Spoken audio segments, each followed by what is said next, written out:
Hey friends, so my name is Lisa. I use she, her pronouns. I'm been with USA from the beginning, and I'm just going to share a little bit about it, but maybe for several of us on the USA organizing team that's been working on this orientation tonight, other folks want to just share your name real quick?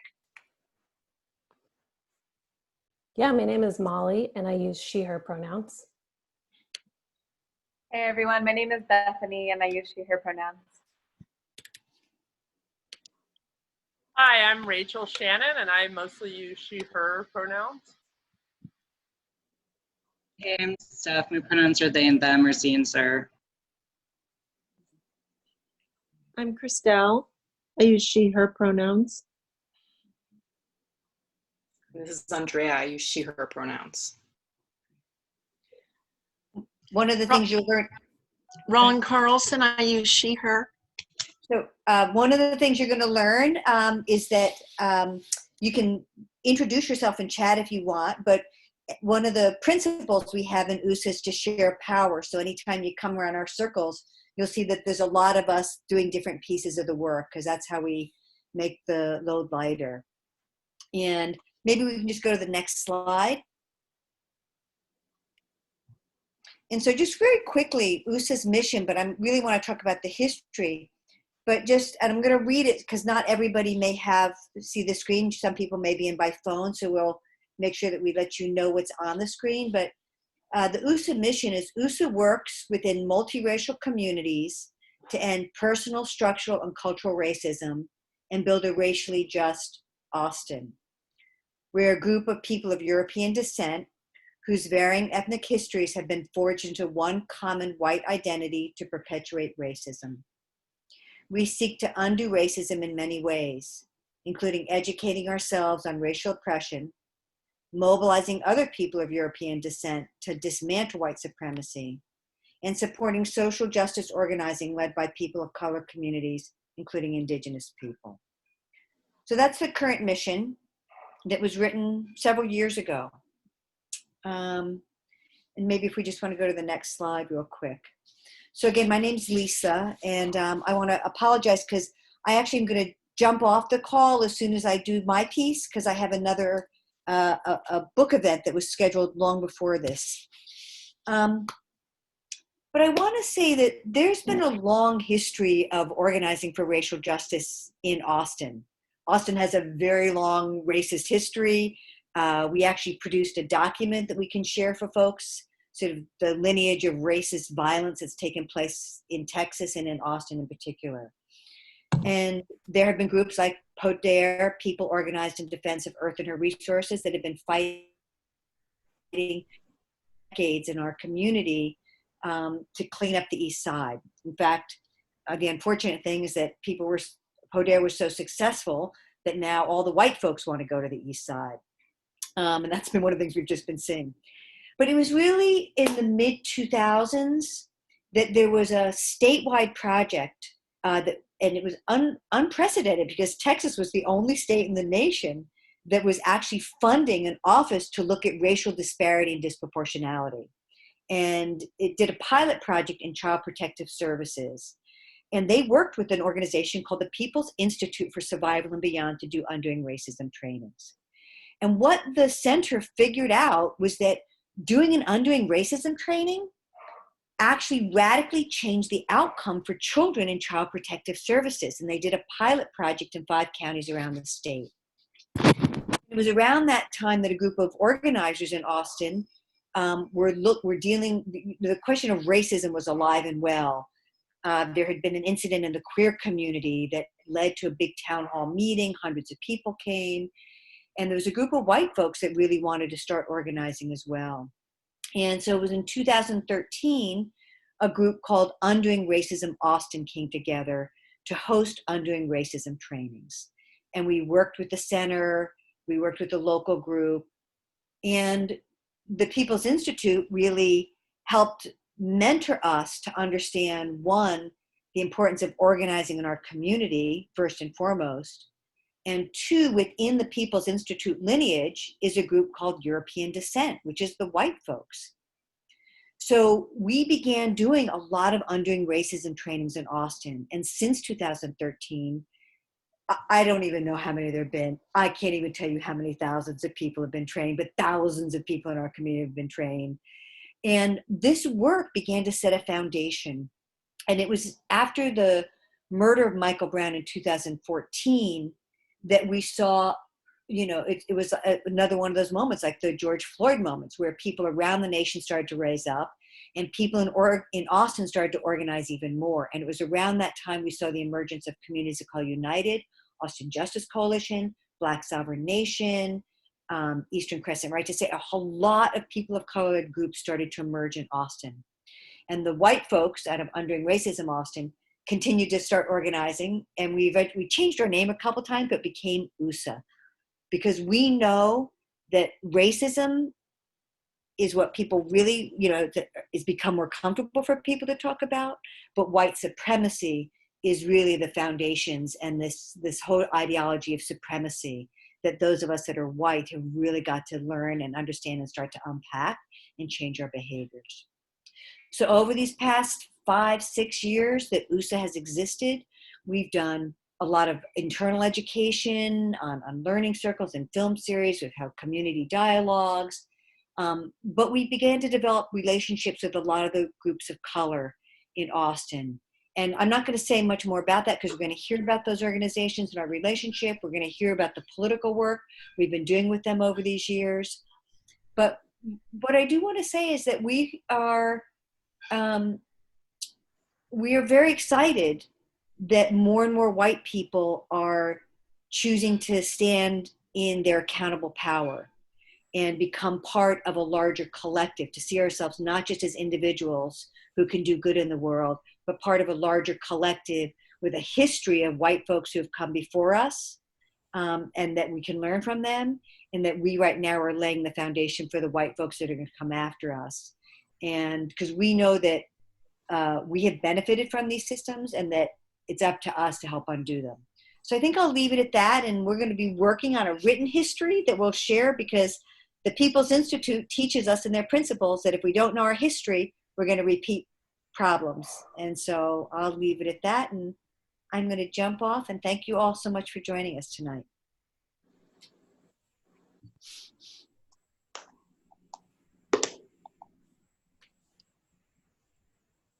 Okay, I'll take it from here. Can all our participants mute themselves?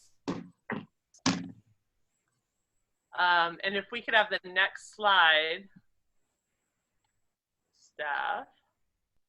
Great. Hi, I'm Rachel. I don't know why. Am I showing up on y'all's screen? Yes, we can hear you. Okay, there we go. Great. Thank you, everybody. I'm Rachel, and I want to say a little bit about what we're going to be doing today, which is we're going to be relaying some information. But more importantly, part of what we're trying to relay is the spirit of the work that we're doing. We're a community of people working together, and we hope that today you can take away, more than anything, the culture we have built and what we're building around it. Because we know the process of undoing white supremacy includes some deep shifts in how we show up as much as what we're actually doing. So these are conversations we're in a lot about how we're showing up and what parts of white supremacy culture we're actually dismantling in the process of actively, lobbying and being up at the city hall and doing all these things, but how we relate to each other, how we build relationships, how we create space here with each other. So we're going to share some stories. We're going to try to convey some of that, and the how and the praxis.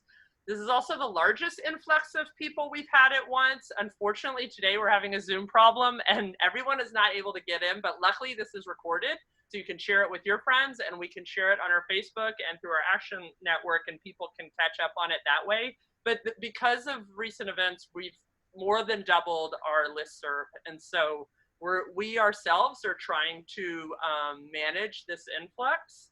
And so please bear with us as we practice being agile, both tonight and over the next few months.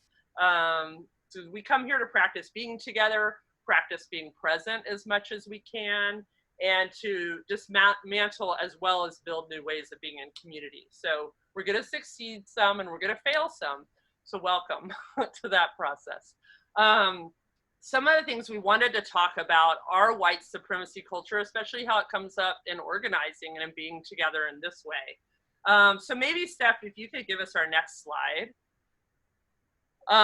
Some of you may know the characteristics of white supremacy culture as outlined in Dismantling Racism by Tema Okun and Kenneth Jones. I wanted to hit on a couple of these that we as organizers come up a lot, and we see as some of the challenges of integrating people into our work and integrating ourselves into this work is coming up against these challenges ourselves as we work.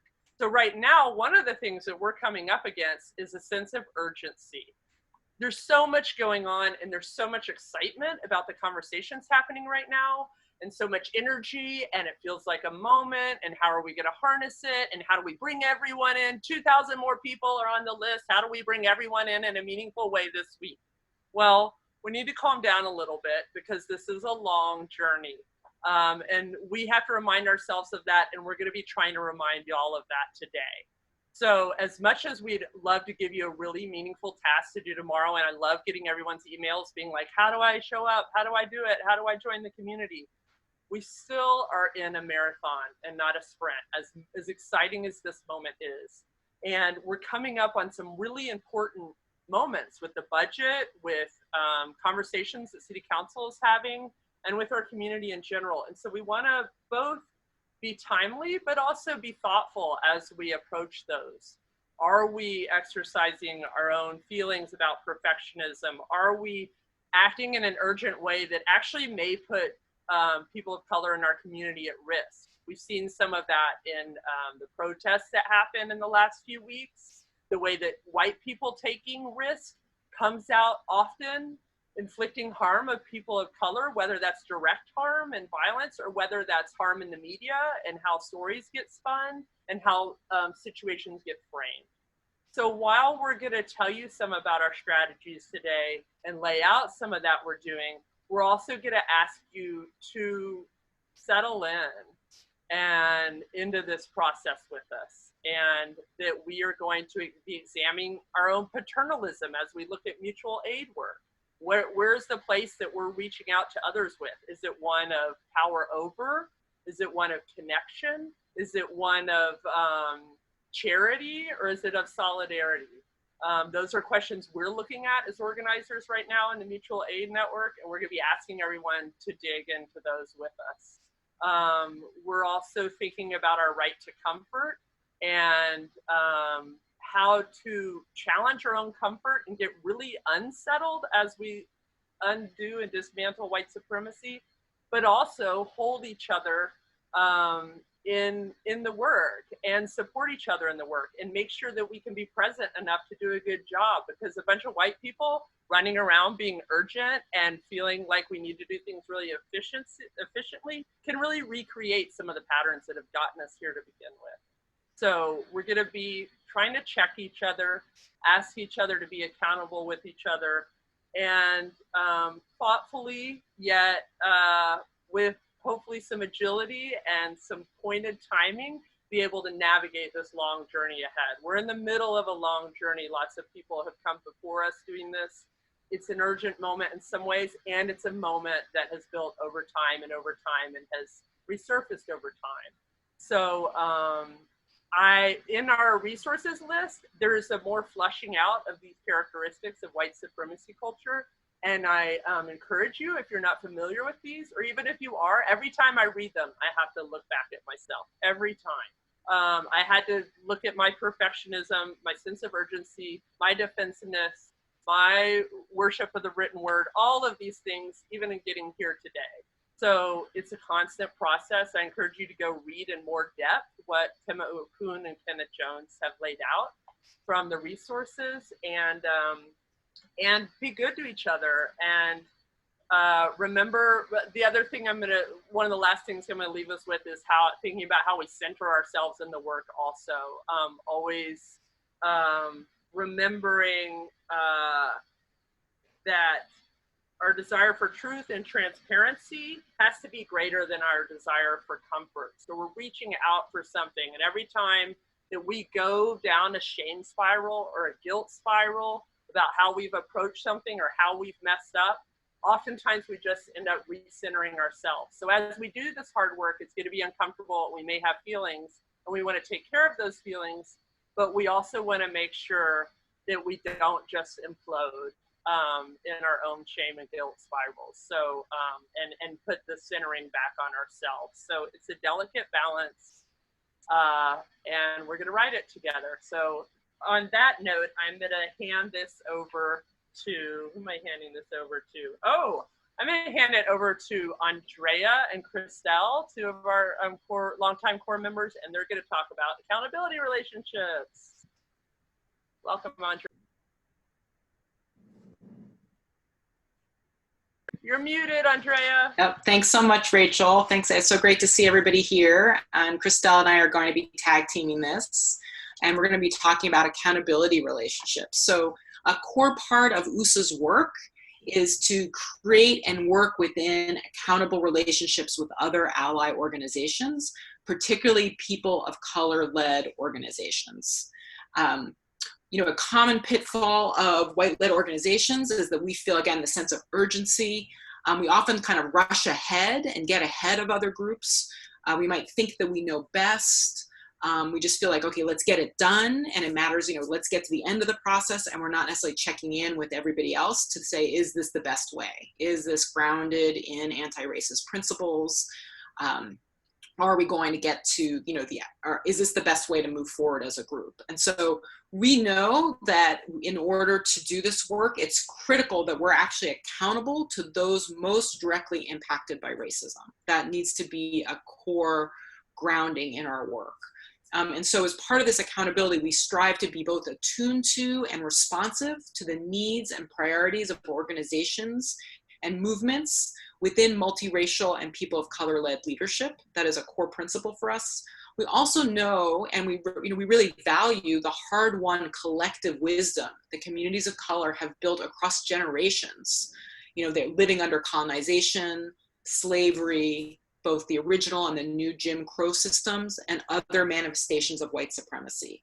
And so we lack, you know, this essential knowledge in the fight for racial justice if we just work primarily from our own lived experience. So it's really important to work with people who have expertise and bring the lived experience from these, you know, and from their fights and the things that they've done to win and overcome these systems of injustice. We also know that it's important for part of white people's development to really break this current paradigm in which we do not emphasize accountability. That really accountability is really core in order so that we don't perpetuate some of the processes that we're trying to change, going back to what Rachel was referencing. So we think it's really important that we move trust, as Adrienne Marie Brown and others often say. So what does that look like? And I'm just going to tell you a little bit, and then we'll go into some more specifics of some of the accountability partnerships we have. So it's really about building relationships and improving the ways that we communicate and interact with ally groups, and looking at how we can be most effective in the struggle for racial justice, and also maintain our integrity and humility around our strengths and our limitations. It's about showing up, providing support, communicating clearly and consistency, being transparent and reliable, and striving in all our interactions to be free of oppressive power dynamics. It does not mean that we provide blanket support for groups or only move forward if given unanimous approval. We are an independent organization, and we're trying to work with multiple groups in an accountable and sustainable ways. And so we often think about how can we be in alignment with a group's mission and support specific actions. And then we know that we'll be accountable if other groups feel comfortable giving us honest feedback. This is not a formula. We strive to work in an organic way, and it's really about being grounded in relationship and community. So we'll give you some ideas of who we've worked with, and you'll see that it's been an organic process over many years. So we check in regularly with our ally groups, with our accountability partners. really both to inform them about our work, learn as best we can about what they're doing. We seek to respond to the requests that they make of us as an organization, support their projects, programs, and campaigns as they align with our guiding principles, support and contribute to their fundraising. And then we also consult and seek feedback and input as we plan any major actions, campaigns, or other activities, while also maintaining our own autonomy. So that's like an overview of why we think it's important and what that looks like. And then we want to tell you a little bit about our relationship with 2 accountability partners. So Christelle, do you want to start? Okay, so I don't know how to get the picture to me. Maybe you can see me, maybe not. Can you hear me? We can see you, Christelle. Yes, and we can hear you. Okay, so when I joined UWSA a few years ago, I was curious about how I might get involved in an organization in an accountable relationship with another organization. And someone in the UWSA group, suggested that I reach out to Austin Justice Coalition maybe, or one of the other organizations in town. So I looked them up online and I found that they had a book club. And so I went to the first meeting for me of their book club. And I got there early and they were having a policy meeting. And they invited me to sit in and listen. This was just before the last ledge was starting, and they were gearing up to start talking about what legislation they were going to push and what policy changes they wanted to see made differently. And so I ended up joining the policy team, and from there I got added into their internal communication and found out about all the other programs that they were doing. And where I felt that it was right to show up, I showed up, tried to help whenever I could. Like they had a Christmas party one year and they needed some help with that, so I volunteered. So that was pretty much how I started and got involved. I continue to be on that policy team, and that's kind of where I bring information back to UWSA about what projects they're involved with, what their needs are, what their asks are. And so I report back to UWSA on that. So that's pretty much how I am in relationship with Austin Justice Coalition.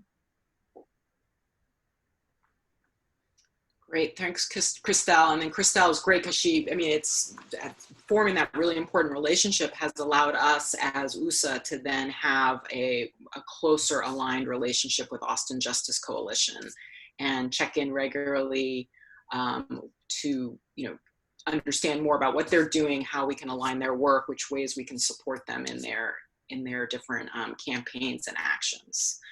And I'm going to say, we're also going to talk a little bit about Communities of Color United for Racial Justice. That's another group that we're in an accountability relationship with.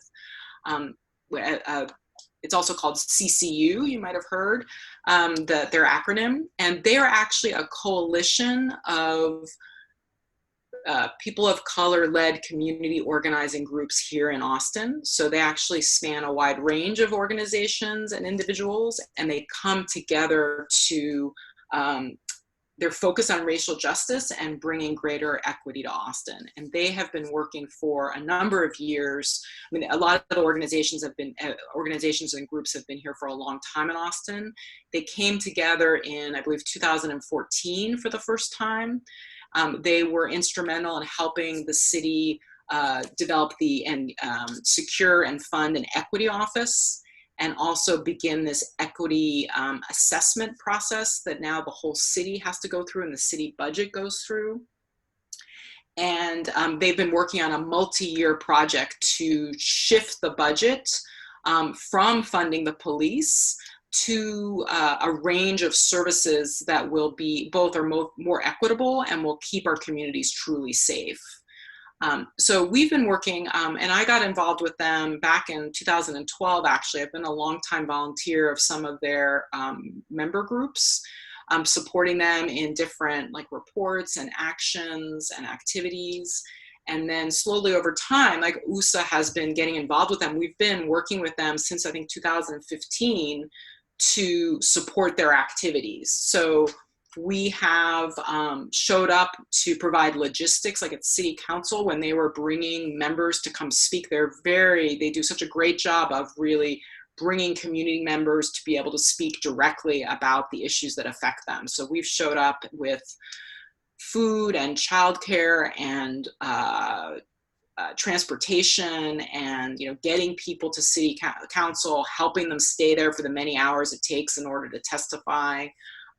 We have been there with aligned messaging and demands and thinking strategically about what kind of messaging we can bring that's going to really help support the messaging that they're offering. We've helped them with press conferences. We've gone both together and individually to city council members to have meetings. More recently, with the pandemic and the economic fallout, we've gotten involved. They have a really exciting mutual aid project. It's the Racial and Economic Solidarity Network.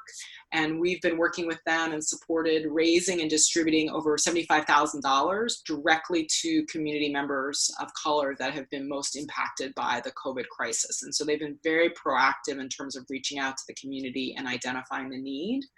We're also supporting them with meal delivery. And then now we've been working with them around the campaign, which we're going to talk about more about defunding the police. And so some of you were really excited. We're supporting this car caravan that they did last week to Spencer Cronk's house, which is just one example of a great action that really raises the visibility of these issues. So again, it's been long, as you can see, it's a long process over time, building relationships, developing trust, kind of building and increasing the work and the collaboration that we do together. In addition to these two groups, we also work with GAVA, PODER, Eastern Crescent Right to Stay. We're also affiliated with SURGE, Showing Up for Racial Justice at the national level. That's a core group, and we have his kind of a long history and roots with that national coalition. So that's just an example of how we do our work, that we don't do it alone, we don't do it out front, we do it very much in relationship and checking in with allies, particularly communities of color-led groups. And Christelle, did you want to mention any other kind of tips from our experience? Yeah, I mean, I think you said all this, but I think it bears repeating that it's first about being in relationship, and that takes time.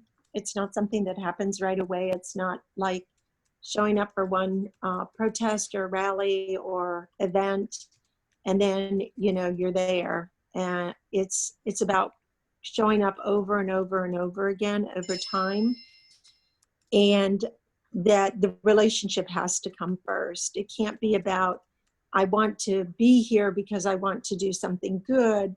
It's about building that relationship first, and then and the way we do that is by engaging in the things that they are needing or that they are asking for. So sometimes we have certain things that we're interested in and that we want to do, but we don't build relationship that way. We build relationship by saying, what do you need? And then listening and following through on that. It's messy, and you have to be really flexible because sometimes the communication is not the best.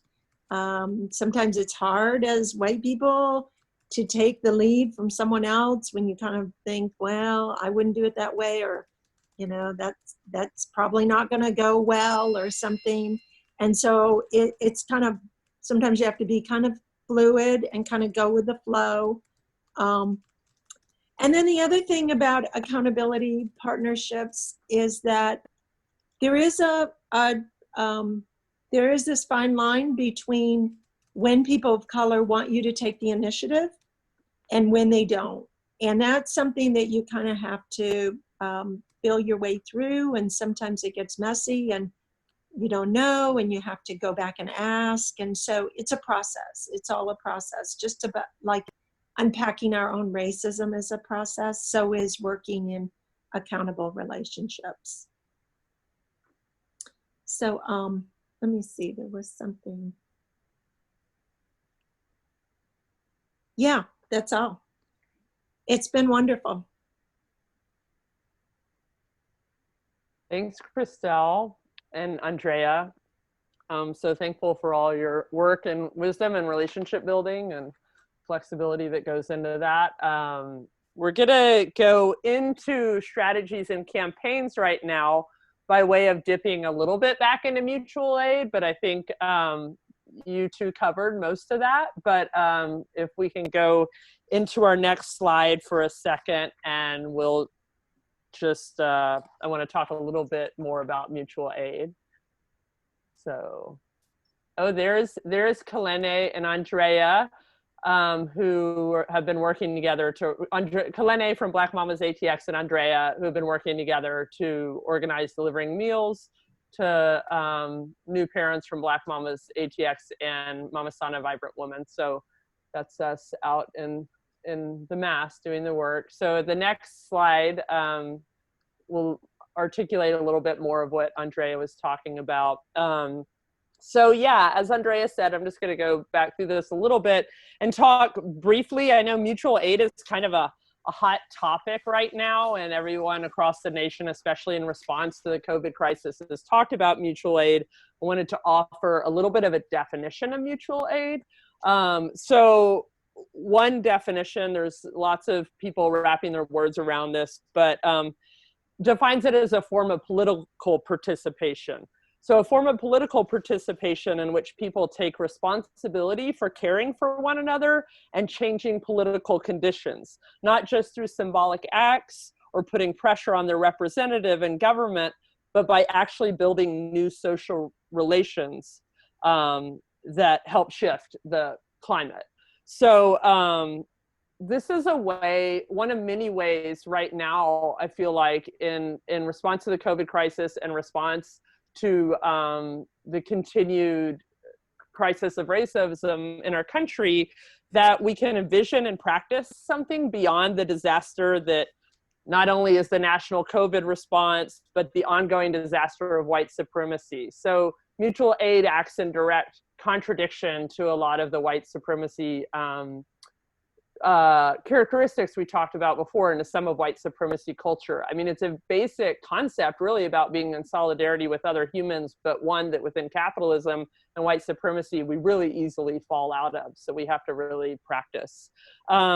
And as was mentioned, this is a newer, kind of a newer and deepening conversation with USA right now, as we're kind of been dipping our toes into this with the support and generosity of our accountability partners. So we feel really thankful that CCU and all the different members of the coalition of CCU have been willing to invite us in and collaborate with them. And so we're really doing a deepening of that trust process that Andrea and Christelle talked about right now by showing up and by bringing in so many of you I know have showed up to do food delivery. So one of the things we did is Lush Soap donated a bunch of soap, and we helped CCU and some of the organizations within CCU distribute that. So showing up to do some of the non-glamorous work of putting our tires to the road and delivering something to somebody.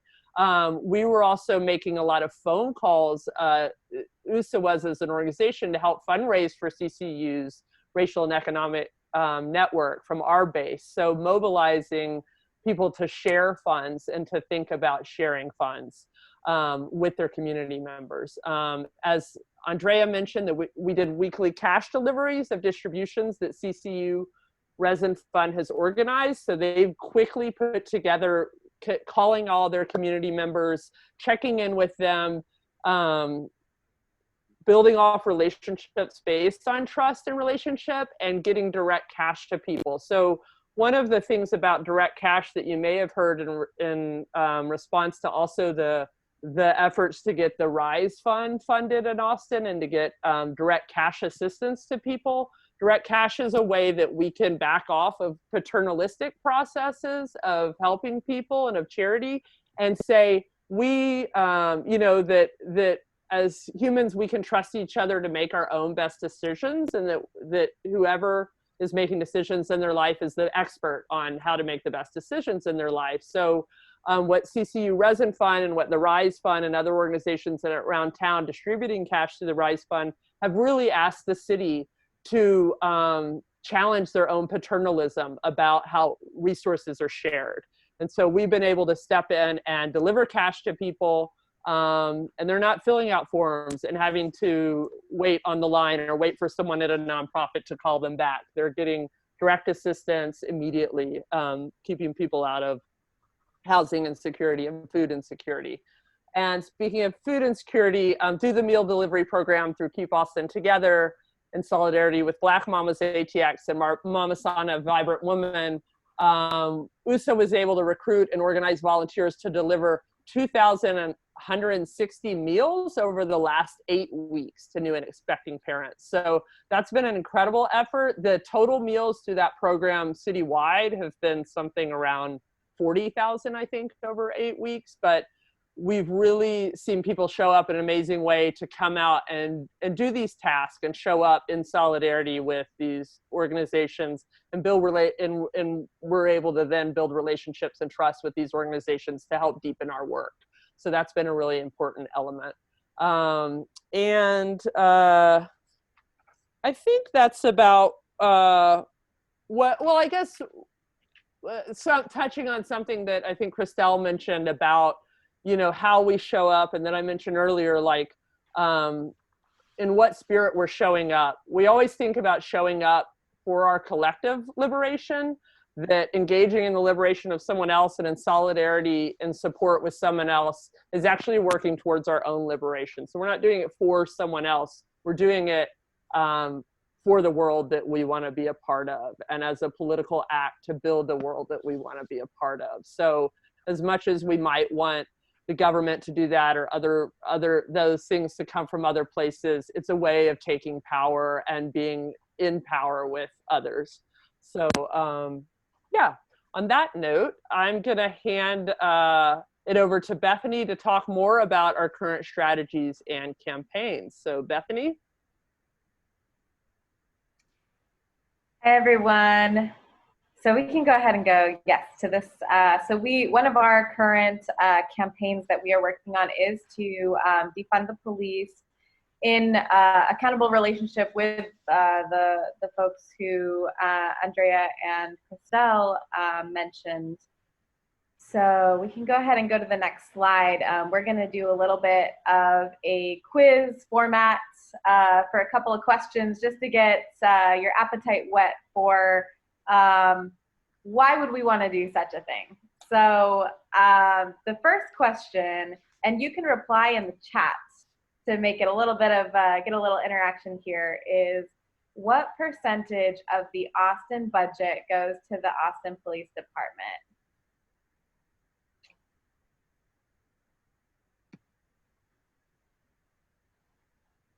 Give you a couple of minutes to weigh in. I see some folks saying all the different answers. But a lot of 40s. Let's see, Steph. Tell us the answer. 40% is correct. 40% of the budget goes to the Austin Police Department, which, if you think about it, is an enormous chunk. It's a lot more than a lot of police departments across the country. It's a lot more than Minneapolis, for a little bit of context. We have a problem. If you look at all the other services, there's a lot of things that are resources that people really need to survive and thrive and get their basic needs met that the city is not able to fund because of this. So next question. Which of the following is the reason stated in an 1865 city council meeting for the founding of the Austin Police Department?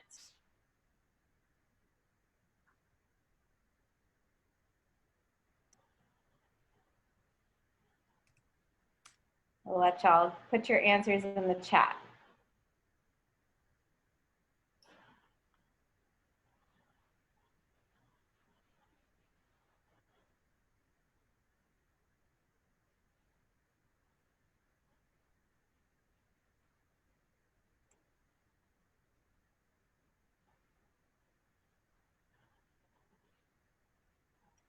All right, Steph, tell us the answer. So it is correct. This little part that I have underlined is an excerpt from a testimony to City Council by Dr. Kevin Foster back while we were talking about the homelessness ordinances. And he said, in June 1865, the mayor and city council met to deal with the fact that, quote, a large number of Negroes turned loose by their owners are congregating in and about Austin, as also perhaps desperate white men, making it necessary to organize a police force to deal with them, end quote. So where we're getting to with this is that the Austin Police Department and police departments as a whole have an inherently racist function in our society. And this is one reason why, if you want to go to the next slide, we take an abolitionist approach to this work. It is not possible to just merely reform police departments because they're actually functioning just as they were intended to do. And when we say abolition, one definition that we actually pulled from the Communities of Color United webinar that they did last week, which I encourage everyone to check out, is that it's a long-term political vision with the goal of eliminating imprisonment, policing, and surveillance, and creating life alternatives to punishment and imprisonment. So this is both something that is kind of a guiding theory, but it's also something that gives us guidance that we need to be building the alternatives that reflect the world that we wish to see. And so as we look towards this budget process, for instance, that we're heading towards, where City Council is going to be making really important decisions about the Austin Police Department, we are, definitely advocating for the defunding of, to take steps towards the defunding of the police department, but also to make sure that there are going to be processes where the communities that are most impacted by this systemic violence of policing and criminalization are able to actually build their own alternatives.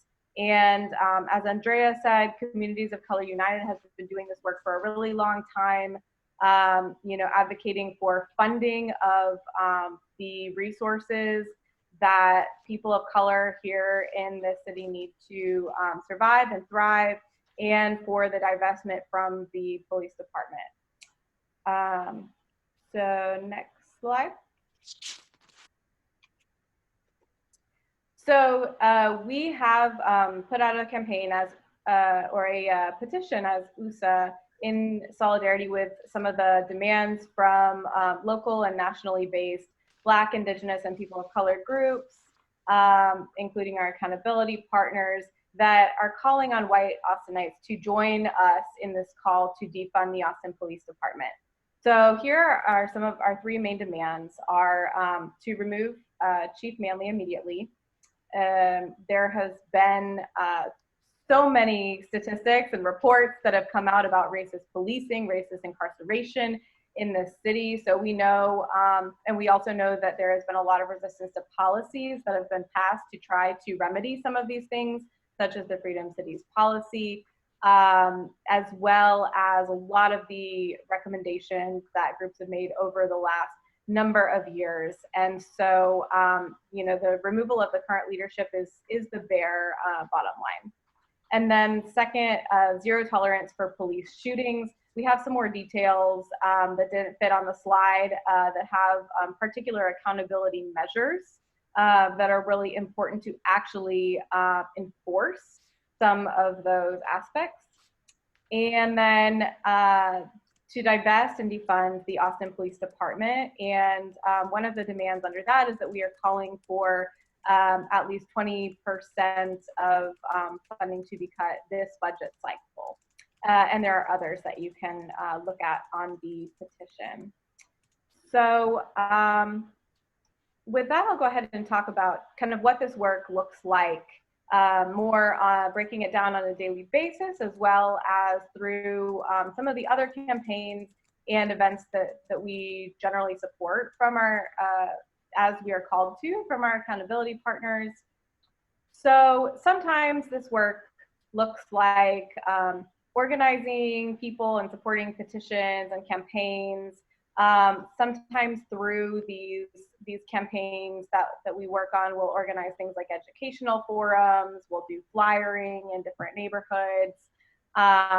It can look like engaging with city council, mobilizing people to speak, to support a particular item, supporting our accountability partners on mutual aid and solidarity, such as what Rachel talked about, organizing meal and supply deliveries in response to the COVID crisis. Sometimes it's providing childcare at events like city council meetings or other things that are hosted by our accountability partners. Could be fundraising, material on the ground support for actions and events. And lots of meetings, of course.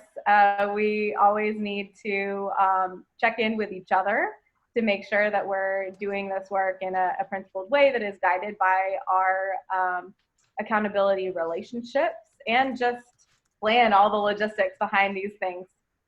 And one thing that we always try to build into our meetings is to make sure that we are building up our own kind of positive vision of a new culture for folks who have been socialized into whiteness, because there are all those, you know, damaging characteristics that we saw up front in this presentation, that we need to be building our own culture and community that's more based in relationships than based in our you know, status of power right now that we have in society.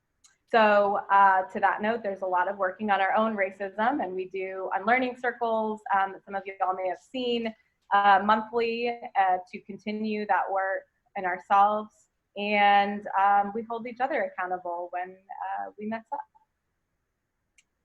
So with that, I think I'll go ahead and turn it over to the next person.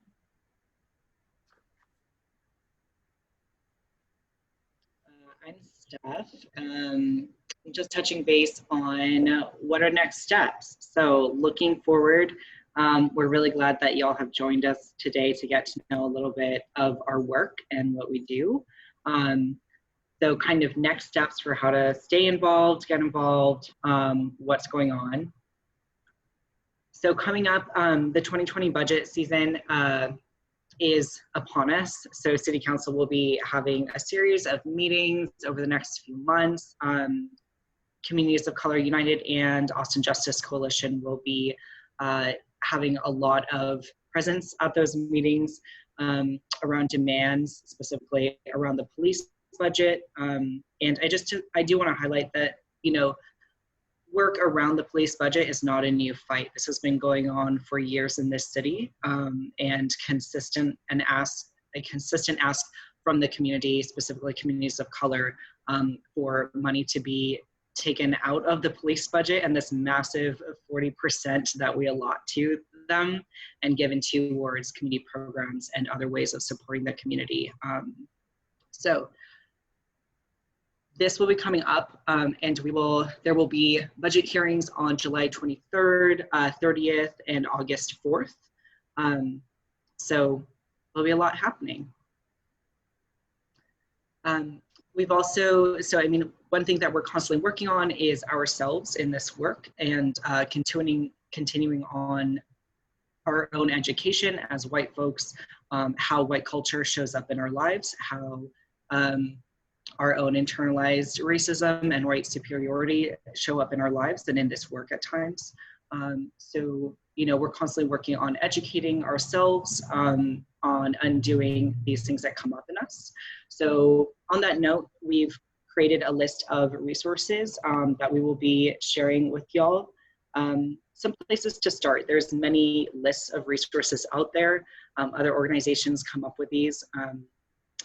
So this is just one, and just some resources to kind of touch base on if you're interested in going down the road of education.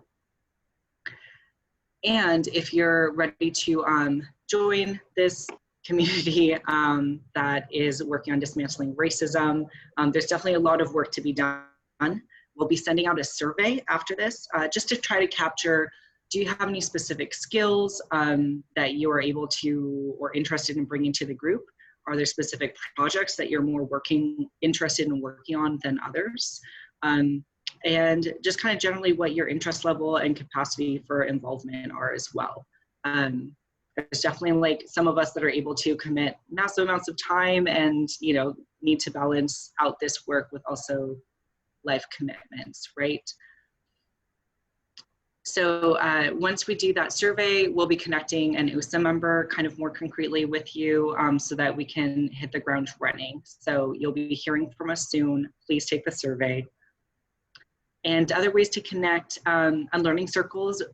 Some of you all might have attended the Unlearning Circle this last weekend. We do an Unlearning Circle, which is basically a way of talking through some of the myths of history and life experience that we've been taught as white folks in this world. Our most recent one focused on liberal white women and basically like how privilege shows up with liberal white women, and also how like we ourselves as, you know, folks who have experienced life in this world as women, or, you know, have friends, partners, family members who experience life as women in this world, how they show up in their white womanhood. So every second Saturday of the month, different topics. We're doing them via Zoom right now.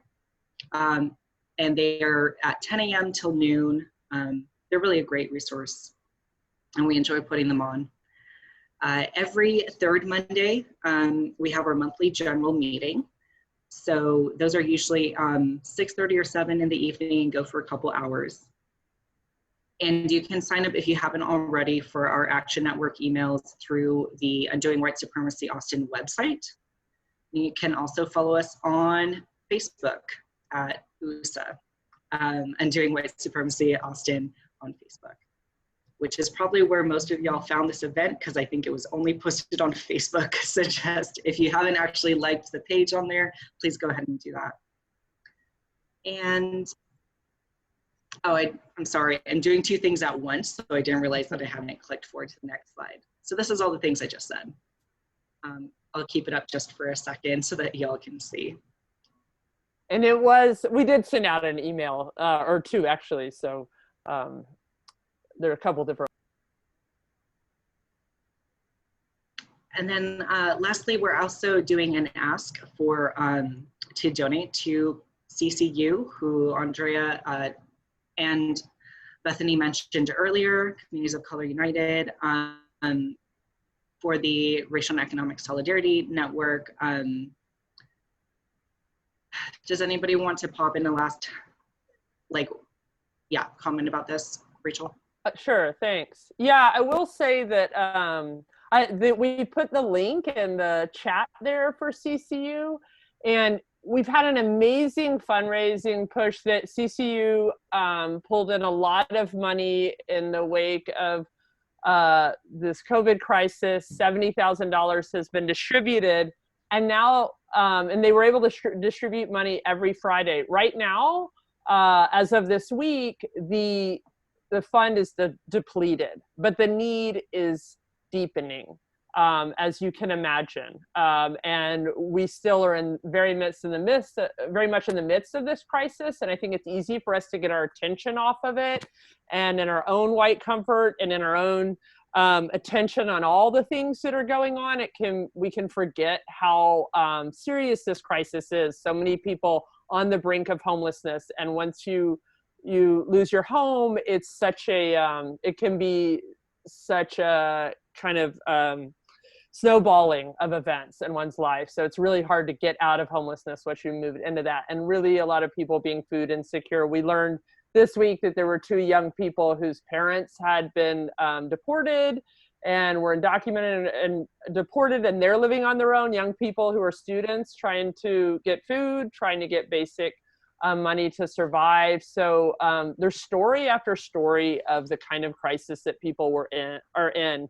So we're asking if you have the means, and if you have the repeated means, if you're still pulling a paycheck and you can give regularly, this is going to be ongoing. So we're asking folks to give generously, to share with your friends. If you know people who are looking to give somewhere in their community directly to people in need, it's so important, and we're really enthusiastic about the work that CCU has been able to do and to organize in such a thoughtful manner. So I'm seeing some the links in there. It's also on our website, so that link goes to our website. So if you ever can't remember, just go to undoingwhitesupremacy.org and you'll find it there. So thanks, Steph. I think that's it with that. All right, well, thank you all for joining us, and please look for your emails because you'll be getting the resource list and our survey in your email.